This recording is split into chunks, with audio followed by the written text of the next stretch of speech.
Assalamu alaikum wa rahmatullahi wa barakatuh. Welcome back, everyone. I think we'll wait about another minute to, people are still coming in. And Dr. Ahmed, you may want to do like a minute or two quick overview. I do see quite a few people that were not in the first session, just to, Sure. just to give them an overview of what was discussed in the first session Sure. really Sure. quickly. Sure. Bismillah ar-Rahman ar-Rahim. Alhamdulillah Rabbil Alameen. Wa sallallahu ala Sayyidina Muhammad wa alihi wa sahbihi wa sallam. Assalamu alaikum wa rahmatullahi wa barakatuh. Jazakumullah khair for all of you who attended the first session and came back. And Jazakumullah khair for those who joined us in the second session. What we're talking about today is smartphones, social media apps, video games, and these digital devices. And we've been discussing how they all have perceived benefits, but we've gone through many of the real harms. We've just touched upon them. There's many more of the real harms. And one of the important things we've mentioned is that these devices have spiritual effects on the users, and these devices, many of them have been designed to be addictive. And we mentioned some quotations from the developers or former developers of these devices who prevent themselves and their families from using them, or who put block who block certain aspects of them in their personal life, because they know that they were designed to create addictions in the user. We've talked also today about an important concept called the hijacking of the dopamine pathway, that addictions, no matter what type of addiction, will trigger the same physiological process in the brain and will result in the addictive behavior overtaking all other healthy behaviors. And we also mentioned that these addictive devices or any addictions affect the prefrontal cortex. And the prefrontal cortex fully develops around the ages of 21 to 25. So we can imagine the effects of someone less than that engaging or utilizing these for extended periods of time. And one of the things, again, one of the themes we're focusing on today is we're not saying that cut everything out and to live quote unquote off the grid. We're not saying that. We have to be realistic and practical, and we're mentioning that we have to have usul and principles in how we make decisions. And just because something has one benefit to it, but 20 harms, doesn't mean I automatically take it. Or if I have to now use it within the extent that's necessary. And we're now in this section of these devices have been created to be addictive for a specific reason. And the primary reason that has evolved today, they've been created to be addictive to acquire your personal data. And that data is worth billions of dollars to these companies that buy, trade, and sell your information. That's where we left off. We had asked everybody to go online on a website called Spokeo. This is just one of the many websites, spokeo.com, spokeo.com, and enter your name. And when Erfan called me and asked me to do this on myself, I was shocked. If you've gone there, you'll see that it lists all your prior phone numbers, your prior addresses, your family members, where they live, their information, your social media accounts, your pictures, your videos, any legal information or court information. That information is out there. And for just a small fee, a person can have full access to those things. This is just one website. I want you to imagine someone who wants to do harm to you, what they can do with that information. And where do those companies get that information? The sad thing is, we hand it over to them through our oblivious use of these devices, thinking that these companies are offering us free services, when that's just kind of a cover, when really they're offering these services to addict us and acquire our data. Now, we'll have our email. It's not all sad and gloomy. We're going to get to some practical steps here shortly, and specifically regarding this website, Spokio. We'll have our email listed at the end, where you can email us and we can show you how you can actually have your information removed from that site. And that's just the beginning. That's just one website. It's many, but we'll be in contact of some further things that we can do about this. But where we left off was that these companies, these applications, their primary goal is the acquisition of our data. And this is becoming even a greater problem with something called the Internet of Things.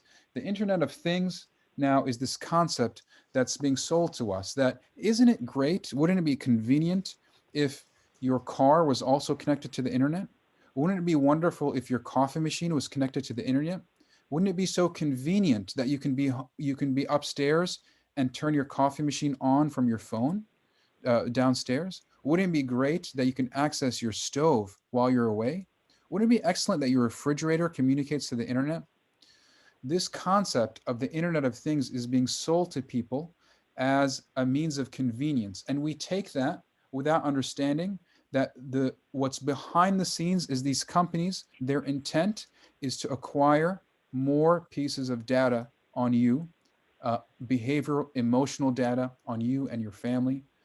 And that data is being sold and traded and used for some very dangerous things. What I want to show you, oh, yes, no. I'm sorry, Brother Irfan is on and clear to go. I don't know if you want to switch over or if you want to continue. Please continue, Dr. Ahmed. I'll chime in if you can hear me. Yes. Oh, perfect. Please continue, Dr. Yes. Ahmed. I'll chime in as well, please. Thank you. Alhamdulillah. Please, Irfan, jump in. What I want you to show you is that this is interesting. This quote here: the potential to share data with third parties represents the biggest opportunity. Who's saying this? This is the executive director of Ford. I want you to realize Ford makes money selling cars. They're coming to the point where they're realizing that the acquisition, if they can get cars connected to the internet, the data they will acquire from that will make them more money than selling the cars. I want you to think about this. I want you to think about this when companies such as Google wanted to pass out free Android phones to users. I want you to think about this when Facebook offered to fly free internet drones in poor villages in third world countries to get them, quote unquote, more connected. Their intent is to acquire data, and that's the most money that they can make, that companies found in this surveillance economy. We want to talk also about the Islamic perspective of privacy. I may say, okay, well, I have nothing to hide. Let them have my data. I have nothing to hide. Well, firstly, you do, and we do. From an Islamic perspective, privacy is sacred, that our information is sacred. This is a core belief in our deen. The concealment of our faults, our secrets should not be disclosed. One's aura is covered. This is a core concept in the deen. There's things that are public and there are things that must be made private. And Allah says in the Quran, يَا أَيُّهَا الَّذِينَ آمَنُوا اجْتَنِبُوا كَثِيرًا مِنَ الظَّنِّ إِنَّ بَعْضَ الظَّنِّ إِثْمٌ وَلَا تَجَسَّسُوا. Don't spy on others. And spying is a major sin, actually. It's one of the kabair. And the Prophet ﷺ, he says, وَلَا تَجَسَّسُوا وَلَا تَحَسَّسُوا. Don't spy and don't seek out the faults of others. This is a major sin. In our eyes, regardless of what it's being used or not used for, it's an issue in and of itself that we have to stand up for in our deen. And the Prophet ﷺ also said, if someone even looks into your house without your permission, and you were to throw a stone at them and damage their eye, there's no blame on you. I want you to think about that. Think about now that, and think about when Google's home security system and home system Nest, they had one of their security devices that you could install to monitor. And one of their devices was found later to have a secret microphone that was found and discovered. You can go online and read about this. And that microphone was not in the user manuals or anywhere. And Google simply apologized and said it was a manufacturing error. and people just accept that and moved on. I want you to think about that and think about these ahadith. Spying and revealing secrets is a source of corruption in society. And the Prophet sallallahu alaihi wasallam, he said, "Innaka in ittaba'ta awrat an-nas afsadtahum." If you seek out the faults of others, you will cause them to you will cause corruption, and you cause them to go wrong. So this is something in and of itself, regardless of what it's being used for, that we stand against. However, we would like to also shatter the notion that, so what if my information is shared? There's nothing wrong with my use of WhatsApp. Let them have my information. I do nothing wrong. We'd like to shatter that. Here are some of the harms of not protecting privacy. Number one, which I think most people are aware of, is that this personal data from these devices is used for targeted marketing.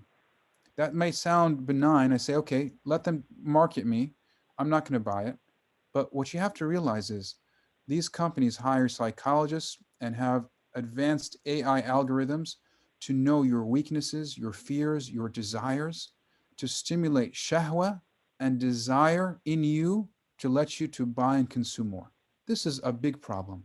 And that in the hands of a 16-year-old, an 18-year-old, whatever age, is a dangerous thing in and of itself. So that's not a benign thing. It also leads to unlawful activities, stalking, identity theft, blackmail. If any of you have been have been a victim of identity theft, you know the difficult process that is. We're going to reference a book here also. It's called The Age of Surveillance Capitalism by Professor Shoshana Zuboff. This is a great book we'd recommend that you read, or you can go online and read further some information that Professor Zuboff provides for us. One of the things that this third parties acquire our data, one of their purposes is to use that data to influence beliefs. In 2012, Facebook did an experiment on their users, and they published it. It was called a 61 million person experiment in social influence and political mobilization to see, could they influence the beliefs of users? In 2013, they did a secret experiment on over 600,000 Facebook users. And this was presented now in 2014 at the Proceedings of National Academy of Science, called an experimental evidence of massive scale emotional contagion through social networks. I want you to think again. Facebook, on the surface, seems to be a benign application. However, behind the scenes, there's another agenda. And they did a secret experiments on 600,000 users to see, can they affect the emotions of their users? And the answer was astonishingly yes. But actually, the people of the study were more surprised. They found not only could they affect the emotions of users, but affect the emotions of users' contacts as well, that these emotions became contagious. I want you to think about the power of this in the wrong hands. Here's a quote from one Facebook data scientist, that experiments are run on every user at some point in their tenure on the site. The fundamental purpose of people at Facebook working on data is to influence and alter people's mood and behavior. Another harm of our data being sold and traded is mass social manipulation. In 2014, there was a Cambridge psychologist who created an experimental app called This Is Your Digital Life. And he had Facebook users involved in this. Cambridge Analytica, you may have heard of the Cambridge Analytica scandal, acquired this data from Facebook users. That data was sold to third parties and political entities, and they used that data to specifically target and manipulate people's beliefs leading up to the 2016 election and the Brexit vote. The new power is action. Now, this data can be used to trigger you to act in a certain way. If I can influence your beliefs, I can influence your emotions, and I can also influence how you act and push you to act in the way that I want you to. People don't know Pokemon Go was actually an experiment. Pokemon Go was developed by Google, And it was an experiment to see if they can physically move people from place to place and physically move people. And businesses signed up to have their part of, to be part of that game. And people would walk in participating in a virtual game, and they walk out of their house and walk into another business. I want you to think about the power of that. And lastly, these data is used for political oppression. These applications are how the Chinese have gathered and taken all of our brothers and sisters of the Uyghur Muslims in China into concentration camps. This is how our brothers and sisters in Gaza are monitored by the second. This is how political assassinations are taken out through the data from these applications. I want you to come to the understanding that if someone says, it's fine if I share my data or they have my data, I have nothing to hide, that should be, you should be able to clearly tell them you might not be understanding the reality of the situation. We'd like to briefly now come back to another topic here of the harms of digital imagery. This is a topic that's lost on many people because it's not spoken of, but it was spoken of prior, especially when televisions were starting to come out and many of these devices kind of start to begin proliferating. And there's a great book I encourage everybody to read if you're in education or you have children or you're in tarbiyah or you have a family. It's called The 4 Arguments for the Elimination of Television. And I believe the author is Jerry Manders. These discussions are discussed there in much more detail. We're just going to touch upon it to introduce you to these, but I highly recommend everybody to obtain this book, The 4 Arguments for the Elimination of Television. Digital images of themselves are a danger and a problem. There's a technology called deepfake technology. You can read upon this, you can read on this online. Deepfake technology is increasingly being used. If you have your image online on Facebook, on Twitter as an icon somewhere in your email account or Skype or something, people now can take that image, manipulate it to do anything, and they can even manipulate it in video format to do, say, and be anywhere. This is very dangerous. And the truth is now, seeing on the internet is no longer believing. If you see a picture or video of something online, the truth is you can't believe it because deepfake technology now is spreading. You can read more about this. We have a reference here, and we can share more with you if you'd like to email us. Technology. Yes. Come sit in my place. The line between truth and falsehood is being blurred now. Also, these images cause emotional damage. If anybody has worked with teenagers and they know that these images posted online really causes a big problem psychologically, emotionally, also for young adults as well too. Seeing other people posting certain things and people being happy and why am I not happy and this person's all beautiful and why am I ugly, and these cause a lot of psychological issues when all these images are posted online. Now, also we'd like to say, is it of our deen to display my picture online? Is that of our deen? The Prophet ﷺ, when he asked who are the best of women, and Fatima radiallahu anha, she said, the best of women are the ones who men do not see her and she does not see other men. And he gave her a big hug. Is this in line with now a teenage girl putting up her picture online, a selfie of herself, or a young teenager putting a picture of himself online in maybe a muscle t-shirt for everybody to see? Is this the deen? Is this from the spirit of humility? What does that do to arouse desires in the hearts of other teenagers or other adults who are looking at these photos on a daily basis? This is not from the wisdom of our deen. These images are a roadblock to tawbah and changing one's life, as we mentioned. One really should avoid posting pictures of oneself or others. Now, we'd like to touch upon this point here of the effects of digital imagery on the human brain. I'd like all you to focus on this, understand this, and share this information with others. When we look at something real, when you look at a real object, a person, a tree, a bird, a river, an ocean, when you look at that, your eye is going to oscillate and move and vibrate. Your eyes don't stay fixed and still. Yes, you'll move at different points, but even at a single point, your eye will vibrate. That indicates that there's a conscious process. Your cortex and your prefrontal cortex are actively engaged. You're analyzing what's in front of you.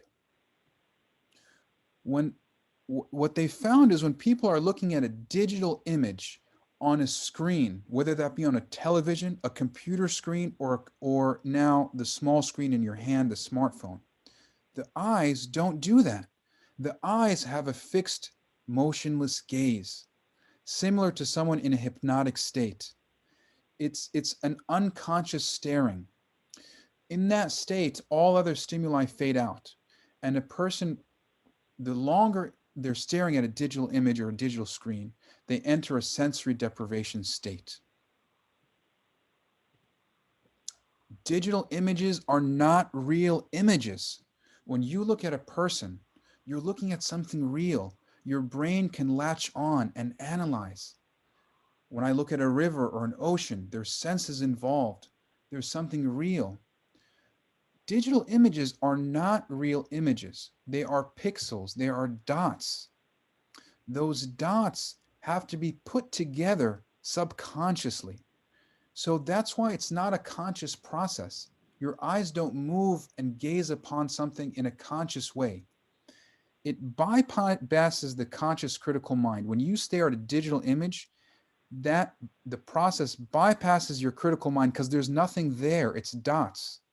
It goes to your unconscious mind. And the unconscious mind has to put those dots together and create an image. That image actually gets implanted in your unconscious also. And the brain changes. The brain waves change to alpha and delta waves, and beta waves are decreased. Alpha waves are the waves that are involved when a person's awake but not processing any information. And beta waves and delta waves are the waves when a person's in a dreamless sleep. This is the state a person's in. I want you to think about that if we're staring at a screen for hours at a time, regardless of the content. It could be a beautiful content, but that imagery is affecting my brain. It inhibits the critical mind. And if you recall, we mentioned the prefrontal cortex. Digital screens and images weaken the prefrontal cortex. They create a state of passivity during it and hyperactivity after. And we've probably seen this in our children who are hours at a time watching a movie or on their iPad, and then after they're hyperactive. These digital devices, smartphones and television and video games, trigger addictive pathways in the brain, alter a person's brainwaves, hijack the dopamine pathway, weaken the prefrontal cortex, rewire the human brain, lead to lack of emotion, contribute to a growing surveillance economy, create spiritually detached humans, and waste our time. What have we really done with these devices? Now, we've tried to paint kind of an overview of the reality of these devices, but there are practical steps that we can take. It's not a hopeless situation. There are things that we can do. We do have to engage in these devices, but now knowing the harms, that should dictate how I engage in them. If I have to use a pesticide in my home, if I know that it's harmful and can cause cancer, I won't spray my children their entire body with it every time they come in the house. Rather, I'll use it far away from my family, in corners of my garage. So the same thing. We may need to use these, but I have to be aware of the harms, and I cannot just throw my children and my family in these harms. Some principles of how we can take some steps forward. Number one is removing accessibility is always better. If I can remove accessibility to these devices, that's always precedence. I highly recommend, if I cannot have a television in my home, then I do that. If I can minimize the screen time for my children, then I do that. If I can make sure my child does not have a smartphone, then I do that. If I have to use some of these things, then the less is better. Now, smartphones, we've talked about the dangers of the smartphones, and here in a study of the University of Chicago that Dr. Amir referenced earlier, they found the mere presence of one smartphone reduces available cognitive capacity, i.e., leaving fewer resources available for other tasks and undercutting cognitive performance. That means even when I'm not using my smartphone, it sitting there on my desk is decreasing my cognitive capacity. Now, this may sound shocking, but the solution is not to have a smartphone. We can survive with other types of phones. There's flip phones and there's other phones a person can have. Now, that being said, if I cannot do that, I need it for work. We have to determine, do I really need it, or am I just accustomed and addicted to it? But if I need it, then we'll discuss some limitations I can place to help decrease my dependency. But I'd like to note here, anyone less than 21 should not have a smartphone. If nothing else, from a pure medical standpoint, the prefrontal cortex develops between ages of 21 and 25. I should not put someone less than that age in front of a smartphone for hours of a day. So that should be a clear line. If my children already don't have these devices, then alhamdulillah, I won't introduce these to them. If they already have these devices, we'll talk about some things we can do. Now, one of the problems why we're so attached to our smartphones is because there's so many things that are bundled. My smartphone is where I do my banking, is where I talk to family, is where it's my prayer times, it's my Qibla compass, it's how I check my email, it's everything for me. So what I need to do is start to unbundle those tasks, and that'll help decrease my addiction and dependency. The developers want those tasks to be bundled to increase your dependency and addiction to it. To break that, that means I need to unbundle those. That might mean I might have more devices, and that's okay. Now, sometimes we think that it's good for me to do multiple things at once. To have all those things at my fingertips is good. I can multitask. Please remember this. Psychologists and psychiatrists have come today to the fact that there is no such thing as multitasking. It does not exist. It's a myth. Multitasking is a myth. The brain does not focus on multiple tasks at once. What we think the brain does, we think that I can listen to something I can be talking on my phone while I'm typing something on my computer, while I'm listening to some audio, and I think I'm productive and I'm accomplishing so much. And look how I'm doing all these things at once. That's not what happens. When we're doing multiple things at once, the brain just bounces back every millisecond between each of those tasks.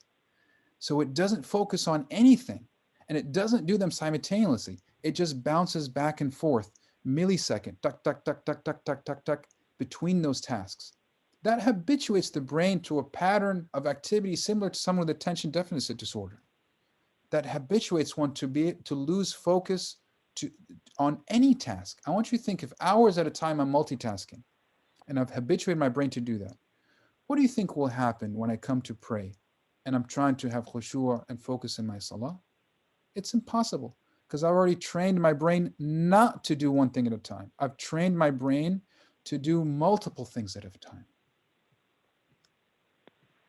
So for smartphones, one of the ways we can decrease our dependency is unbundling. What does that mean? For phone calls, I'm just going to use a phone. If I need to tell time, I should get a watch. Instead of having my phone by my bed for an alarm clock, I should just get an alarm clock. If I need prayer times, there's other ways besides my phone to find that. If I need to listen to audio, then I'll just get a separate MP3 player. If I need to get on the internet, then I'll save the internet for when I'm on my computer. If I need to take pictures, I'll just get a camera. My phone doesn't have to do everything for me, and actually it harms me when it does. Now, how can I maybe help to pull away a little bit from the addiction? Well, I might need to have periods of detox. So I should set aside for myself, my children, and my family times where we're away from the screen and computers and the phones. That might be in a certain hour of the day. We say, listen, family, we're going to do between when we come home from work, from 5 to 6 is going to be no screen time. That's beautiful. If I can have a day of the week, we're going to set Saturday aside for no phones, no computers, no screens. That would be great. The best thing to do to pull away is to take a vacation with your family and give a 2-week time of no screens. And that's a very powerful way to reset the dopamine pathways and break away from these addictions. I might have to put certain limitations, either time limits. I might need to block certain sites on my phone and the computer, or I might have to install an image blocker on my smartphone. For myself and as an adult, and for my children. The other thing I can do, if I need my smartphone, I can try to just to limit the data or remove the data. Definitely, I should not have the smartphone in the bedroom. And I should remove the most harmful apps, any applications that that we have touched upon, whether they be social media applications, WhatsApp, Facebook, Twitter, all these things. I should remove those from my phone. And for phone calls, there's other desktop options I can use that I don't need to utilize my smartphone for.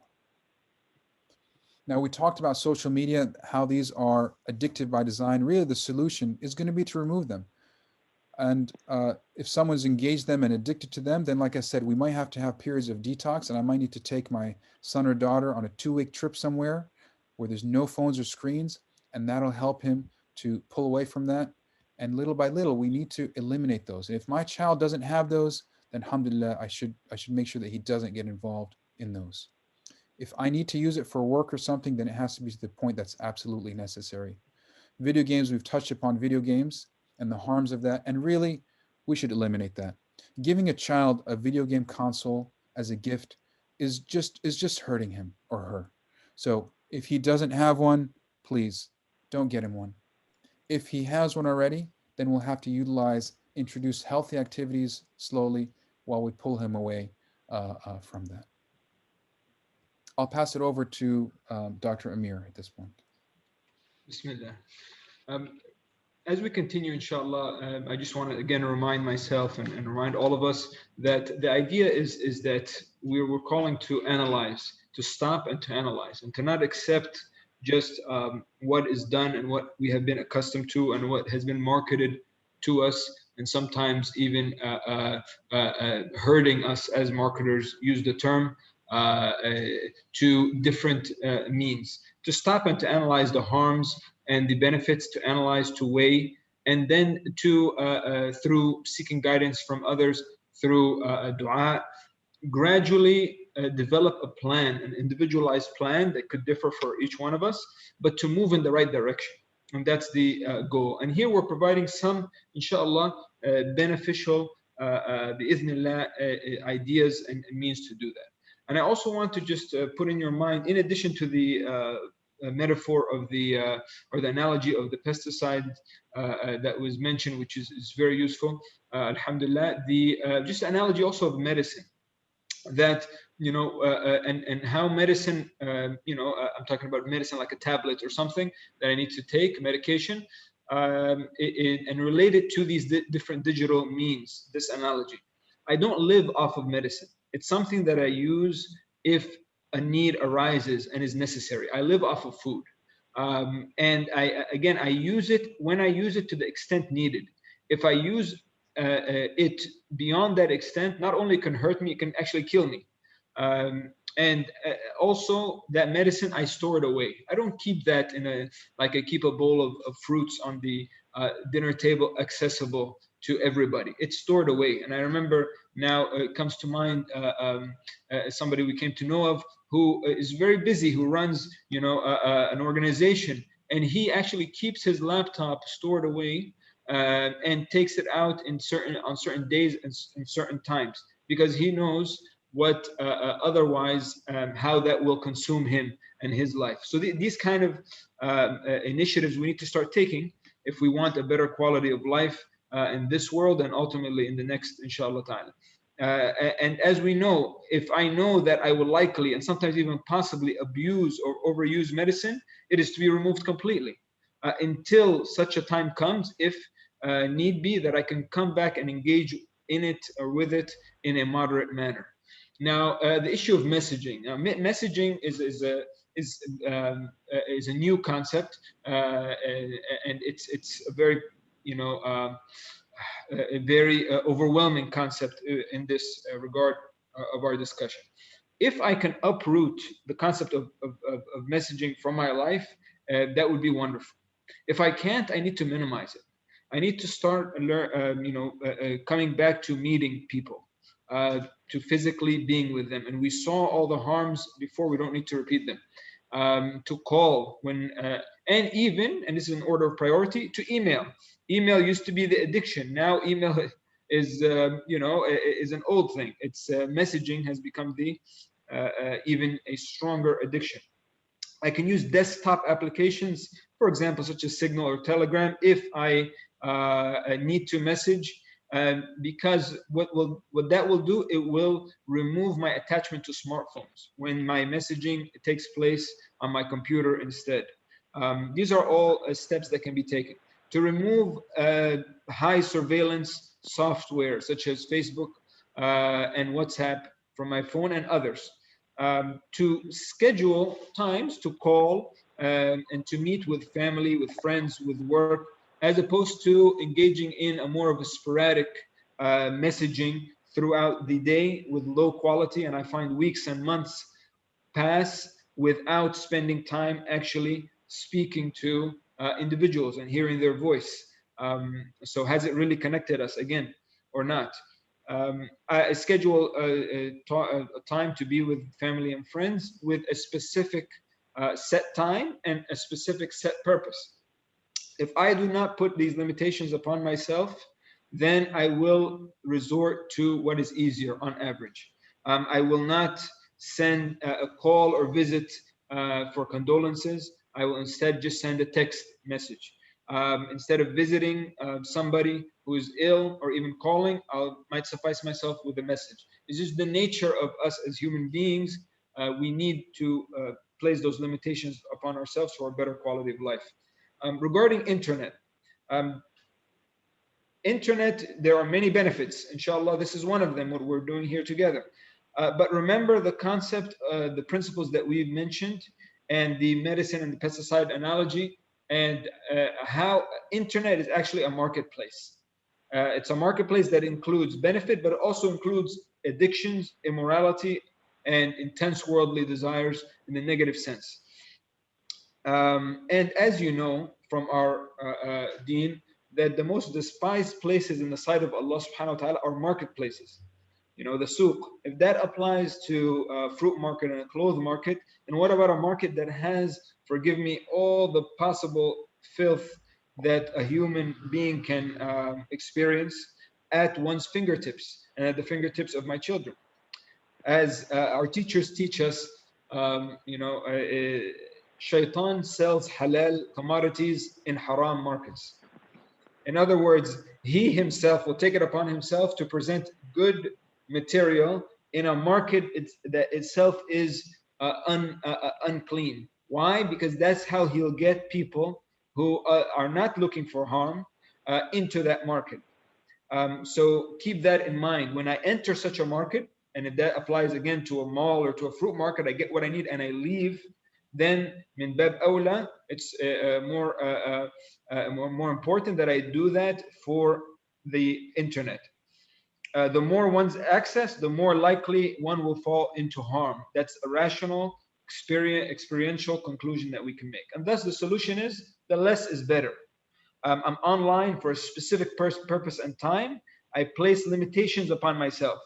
If I can have a source of internet that has limited data, that's better, than unlimited. What do you mean unlimited? It's free, I'll save money. But my purpose in life is not only to save money. My purpose in life is to save myself and my children. And yes, money is part of that, but that cannot override what's more important, as we saw in our principles. I can use the internet also if I'm going to have a router that's providing me internet all the time, to turn it on at specific times, on and off at specific times, not open all day, all night. And this is harder. We want our children, we want our students to take initiative. Can I take initiative? Well, can I first apply this to myself? Because فاقد الشيء لا يعطيه. If I don't have this ability, may Allah help us all, it will be very difficult to transfer it to anybody else. Also, to use the internet, for example, in public areas, in the house or in the classroom, etc., to avoid, that will also be another layer of protection, as you can reflect and understand that and appreciate that. To block websites of harm, or better yet, only give access to certain websites or applications that I know for a fact are needed, are necessary for a specific amount of time, and to disable everything else. That's even a safer route, and the software, inshallah, is available to do that. I can use also image blockers on browsers so that I don't get surprised, as many of us have experienced, and our children unfortunately have experienced, images that will last for a long time that are very harmful to view. Again, knowing the harm, I will use these means in a more targeted, purposeful, balanced approach.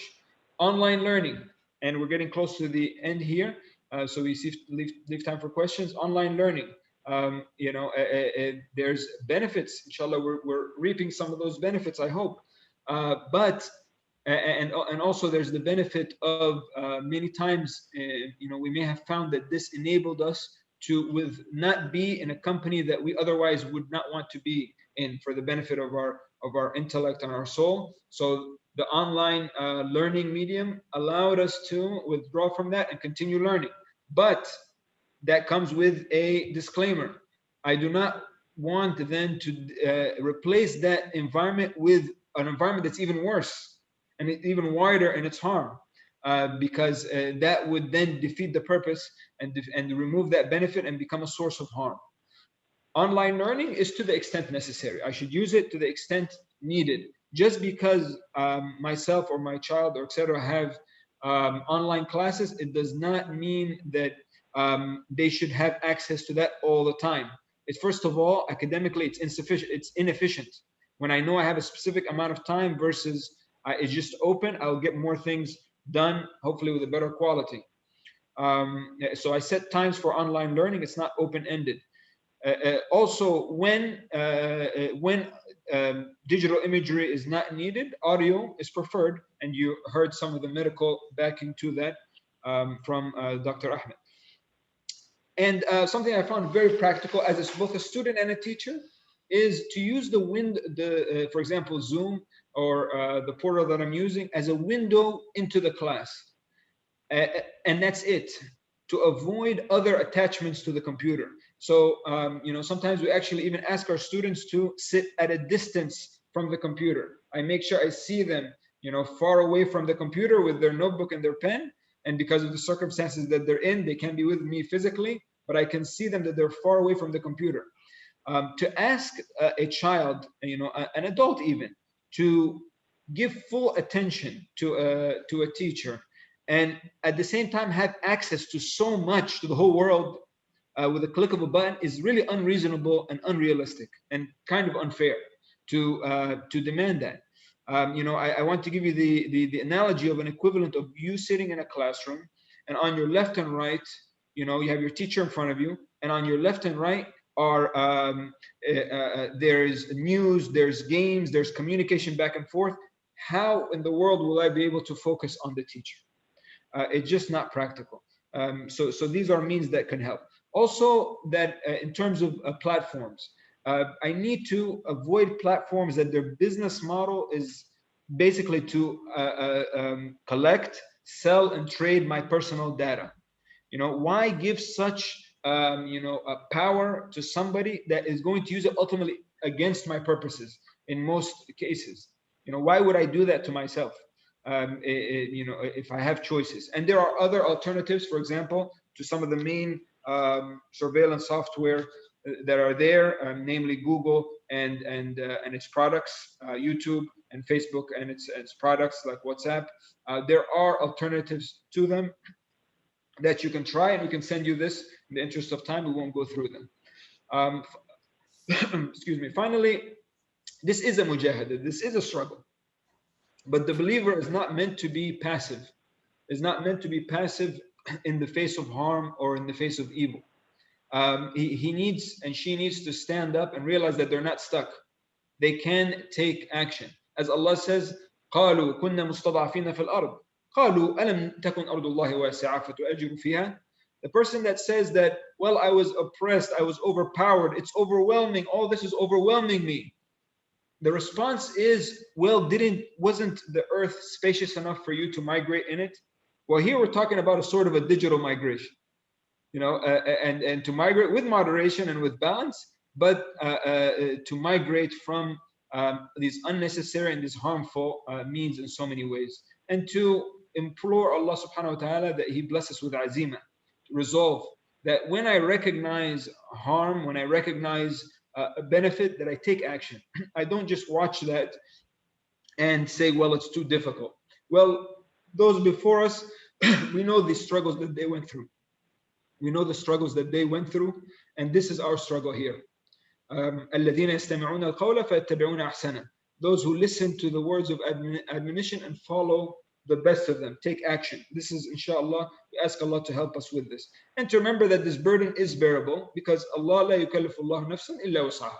If this is a struggle of our time, He's also given us the means to get through this, and He is Akbar. He is greater.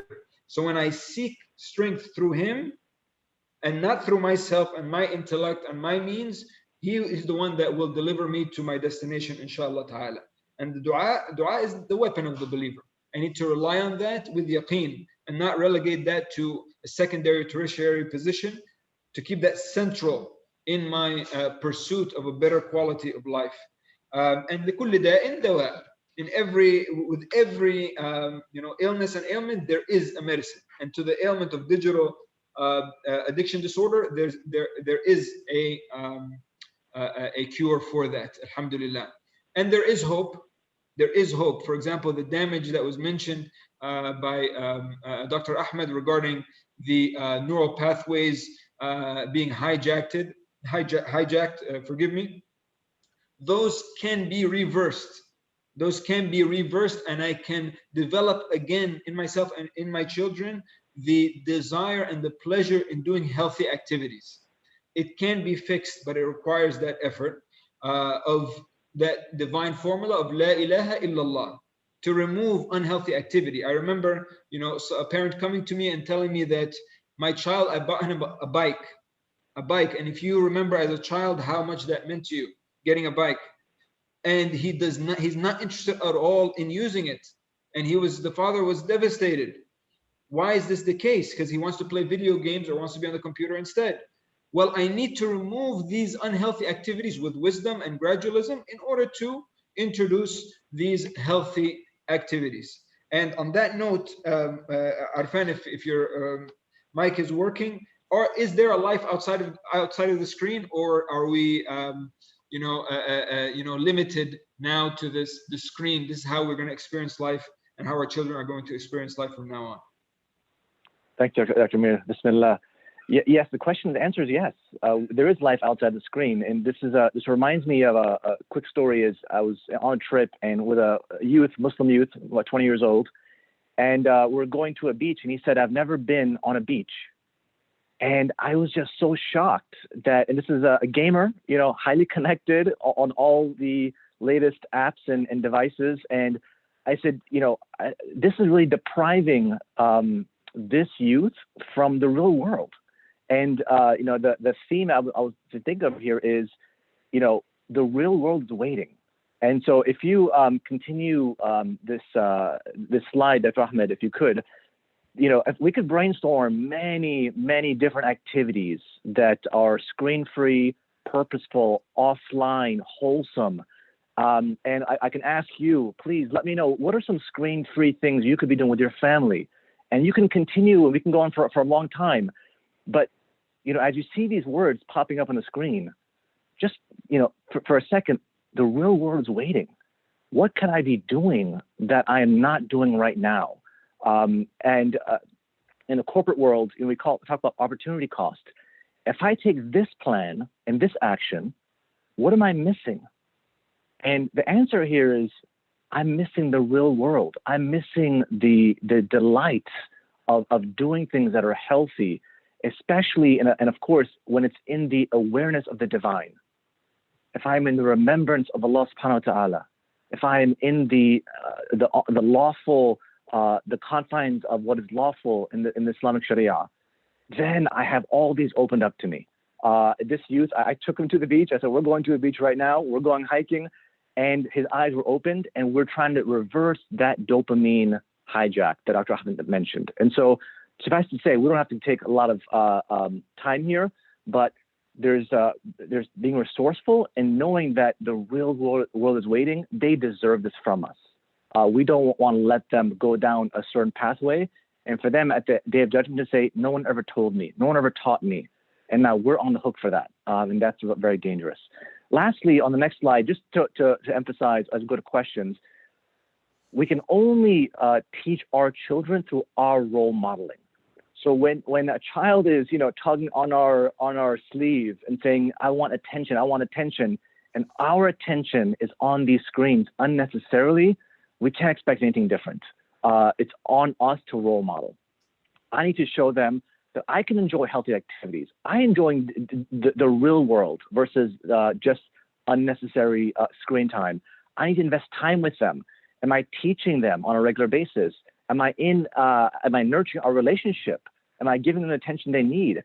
Am I having family activities that are spiritual, purposeful, offline, and screen-free, so they know this is the real world, especially when it's in the divine awareness, and it's in the context of my love for them, my care for them, and my concern for them. And so, hopefully this presentation has given a little bit of an eye-opener. We say the fish can't see the water. We're immersed. I'm immersed. We're all immersed in this. And right now, we're hoping that our eyes are starting to open a little bit to that. Wait a second. We don't have to follow the blind we don't have to be the blind following the blind. We can think for ourselves. We have our own principles, and we can have a better way.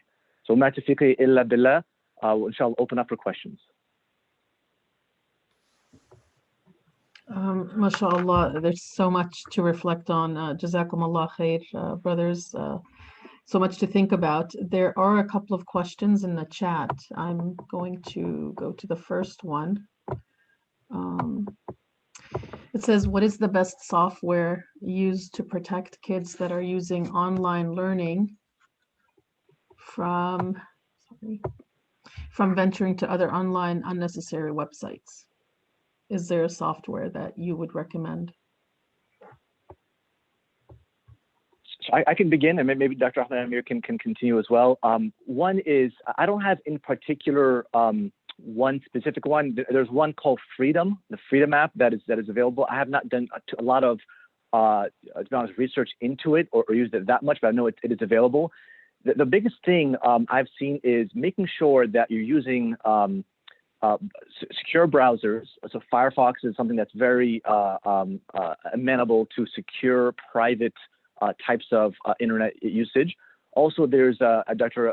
Ahmed Amir mentioned digital image blockers that you can have as add-ons to internet browsers, and other things you can do to limit the amount and where kids can go. So please do your research, try something out. It's worth doing, especially if you have kids that are young, that have now a laptop from school. I'm sure they do it with we're in COVID right now. Make sure that there's enough boundaries where they can't go into it that's going to harm them. I was going to just add for school, students that are online, having a desktop rather than a laptop, and the desktop in a communal place is also really important. I think that's a fantastic idea. It limits what can be done when they're in a private setting away from your oversight. So that's a wonderful idea. Dr. Hamel, you can add something? I was going to just also note that the email here that anybody can also email us anything, and we can send further resources also and information that we didn't have a chance to go over. So feel free to take down our email and send us an email as well. If I may just also stress to myself and to everybody that again, a lot of this is going to need, a lifestyle change. I have to model. I'm going to need to model that change for my students or my children, as was mentioned.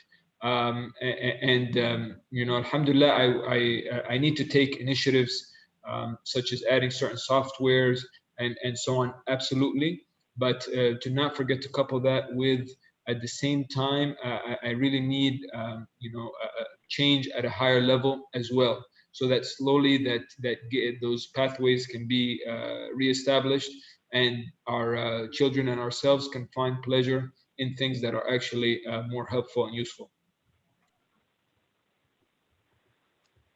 Okay, thank you, Brother Amir. The next question is about digital dieting, like limiting the amount of time that children play video games on weekends or certain hours. And the observation is that kids keep longing to that time. Is this the right way to help kids with digital dieting? Bismillah, I can chime in a little bit here. And again, I think as Dr. Amir and our friend have mentioned, everyone's going to really have to look at their individual plan, and their individual situation, family dynamics, where their child is. So it's difficult to make maybe an individual recommendation at this point. In a general sense, if we, I think, maybe understand the dopamine pathway, the hijacking of the dopamine pathway, that can help us maybe understand some general principles. And let's compare this with another addiction. If someone has an alcohol addiction, can I say just drink a little bit of alcohol on the weekends? I think everybody will understand that that's not going to be possible, because even that little bit will stimulate the addiction. And just as the questioner, Allah bless them and their family, and all of you and all of us, indicated that they try to give a little bit of time on the weekend, but they're still yearning and desiring for it. So if we understand what's happening is every time I give my child access to an addictive device or application or video game, it's going to cause this huge addictive behavior and hijacking of the dopamine pathway and dopamine rush that they won't get with anything else. So again, we can't make an individual recommendation at this point, but in a general sense, what I need to do is introduce healthy behaviors to reset those dopamine pathways. So healthy, screen-free, purposeful, spiritual activities, fishing, camping, hiking, whatever it may be. We listed many of them. I need to do that in my personal life. My child needs to see that I enjoy those. And then I need to do that with my family. And as I'm doing that, then pull away from those other things. And a great tool on a personal level or for a family, if a person has a person who's addicted to something, a great thing is to just invest 2 weeks and take 2 weeks off, and just have that 2 weeks away from that thing I'm addicted to. If it's my smartphone, if it's a video game, and I promise you, in the first week, it's going to be difficult because that person's going through withdrawals. But in the second half of that trip, you're making the campfire, you're going fishing, and your son will say, Baba, Baba, look what the fish I caught. And you'll see the happiness come back because those pathways are coming back. The dopamine is being secreted again through those activities. So it takes me to model the behavior. It takes daily work, weekly work, monthly work. And if I really in a difficult situation, I need to invest a good block of time and pull myself or my child away from that and go do a trip. We do a road trip together. And inshallah, through dua, then many good things will come for that. And we need to model, primarily, firstly, is always model the behavior. Right. We are at 2:01. Again, barakallah fikum for joining us, and jazakumullah khair, brothers, for this really, really vital awareness that we've received today. I think it's really important for each of us as individuals to step back and reflect on what it means for us individually. We so often start to think of how we can help someone else. Before we can really do that, we need to really reflect on what it is that we're doing. And in our homes or in our classrooms, in our schools, what are the habits that we've created? Maybe looking at ourselves and assessing the way we do things first before we can try to break those habits. So again, jazakumullah khair, brothers. May Allah help us break these habits of addiction and guide us to what is pleasing to Him. And please reach out to the brothers if you have any questions or would like more resources. The email is in chat and on the screen. Again, jazakumullah khair, everyone. There is a break until 2:45 when the next session will begin. Assalamu alaikum wa rahmatullahi wa barakatuh. Wa alaikum salam wa rahmatullahi wa barakatuh. Jazakumullah khair.